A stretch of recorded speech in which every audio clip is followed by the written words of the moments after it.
Bienvenue sur Monde du Foot.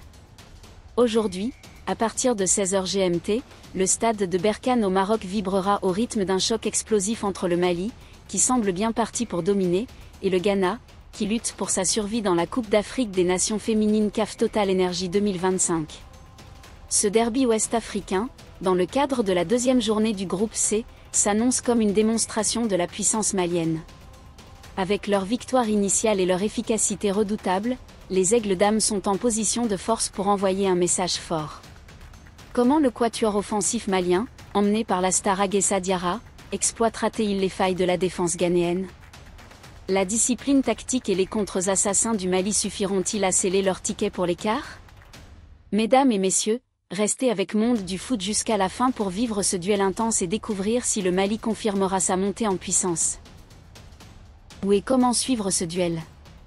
Ce choc Mali-Ghana, prévu ce vendredi 11 juillet 2025 à 17h heure locale, 16h GMT, aura lieu au stade de Berkane, un écrin moderne de 12 000 places au Maroc, connu pour son ambiance électrique. Les supporters pourront suivre ce match en direct sur plusieurs plateformes. CAF TV diffusera la rencontre en streaming gratuit sur son site officiel et son application mobile. En Afrique, des chaînes comme Super Sport et beIN Sport Afrique proposeront une couverture en direct, tandis que les fans maliens pourront se brancher sur ORTM pour vibrer au rythme des Aigles d'Âme. Pour ceux au Ghana, GTV Sport assurera la retransmission. Le Mali en route vers l'histoire. La Coupe d'Afrique des Nations féminines CAF Total Energy 2025, organisée au Maroc du 5 au 26 juillet 2025, est un véritable spectacle de football féminin africain. Avec 12 équipes réparties en 3 groupes, chaque match est crucial. Dans le groupe C, composé de l'Afrique du Sud, championne en titre, du Mali, du Ghana et de la Tanzanie, la bataille fait rage. Après la première journée, le Mali et l'Afrique du Sud mènent la danse grâce à leur victoire, tandis que le Ghana et la Tanzanie courent après leur première victoire. Le Mali, avec sa victoire de 1-0 contre la Tanzanie, est en position idéale pour confirmer son statut de sérieux prétendant. Une nouvelle victoire contre le Ghana, ce vendredi au stade de Berkane, pourrait quasiment assurer leur place en quart de finale, un exploit historique pour les Aigles d'Âme. En face, le Ghana, après une défaite de 0-2 contre l'Afrique du Sud, joue sa survie. Ce contraste d'enjeux donne au Mali un avantage psychologique certain, et leur approche pragmatique pourrait faire la différence. Le Mali, une machine bien huilée. Les Aigles d'Âme du Mali abordent ce match avec une confiance mesurée mais palpable.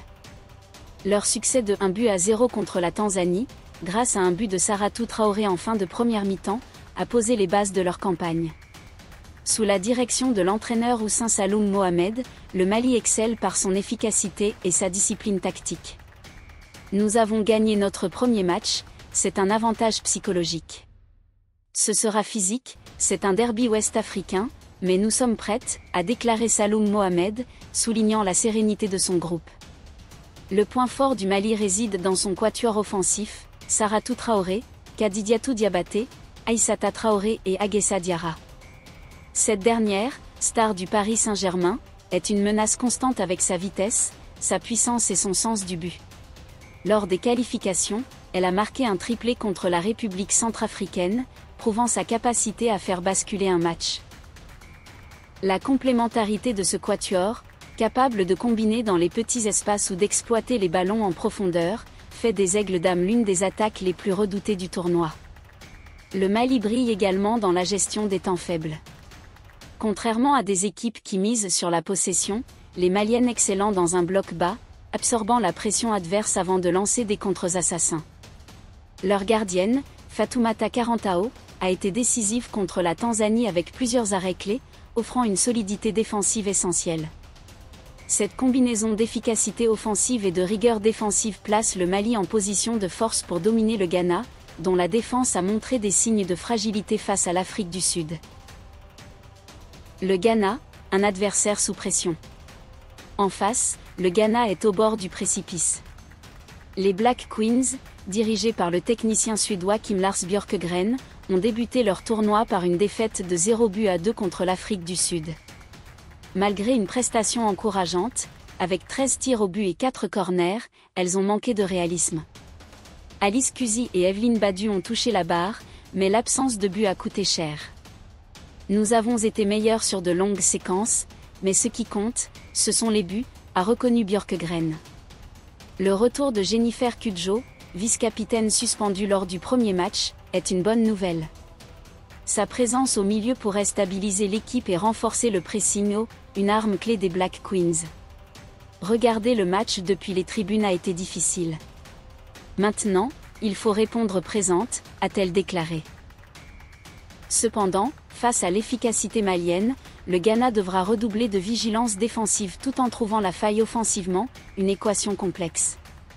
Le Ghana s'appuie sur un style de jeu intense, basé sur des transitions rapides et une agressivité dans les duels.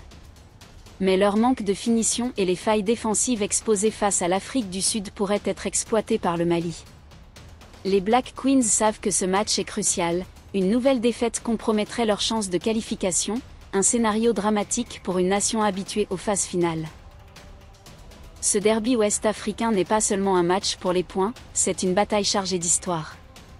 Le Ghana mène 3-1 dans leur confrontation directe en Coupe d'Afrique des Nations féminines, mais la victoire malienne de 2018, un succès de 1-0 sur le sol ghanéen, reste un moment marquant. Ce résultat a prouvé que le Mali pouvait bousculer son rival, et les Aigles d'Âme comptent s'appuyer sur cet exploit pour rééditer la performance. Pour le Mali, ce match est une opportunité de marquer l'histoire. Une victoire les propulserait vers les quarts de finale, une première pour l'équipe. Leur confiance, leur organisation tactique et leur quatuor offensif leur donnent un avantage certain face à un Ghana en quête de rédemption. Pour les Black Queens, l'urgence est palpable, mais cette pression pourrait jouer contre elles face à un Mali méthodique et opportuniste. Pourquoi le Mali est favori ? Le Mali entre dans ce match avec plusieurs atouts. Leur victoire de 1-0 contre la Tanzanie a montré leur capacité à gérer les moments clés, même sous pression. Leur quatuor offensif, combiné à une défense solide et une gardienne en forme, fait d'eux une équipe complète. Le Ghana, en revanche, lutte avec des problèmes de finition et une défense vulnérable, comme en témoigne leur défaite de 0-2 face à l'Afrique du Sud. De plus, l'histoire récente donne un léger avantage psychologique au Mali. Leur victoire de 2018 contre le Ghana, sur le sol adverse, prouve qu'ils savent gérer ce type de duel. Avec une préparation rigoureuse et une alchimie entre joueuses locales et talents évoluant en Europe, les Aigles d'Âme sont prêtes à écrire une nouvelle page de leur histoire. Alors, le Mali confirmera-t-il sa montée en puissance et s'ouvrira-t-il les portes des quarts ? Ou le Ghana, poussé par l'urgence, créera-t-il la surprise ? Une chose est sûre, ce derby ouest-africain au stade de Berkane sera un spectacle intense. Sur Monde du Foot, nous vous ferons vivre chaque moment fort, avec des analyses tactiques et des réactions exclusives. Ne quittez pas votre écran, abonnez-vous, likez et partagez pour ne rien manquer de cette aventure footballistique.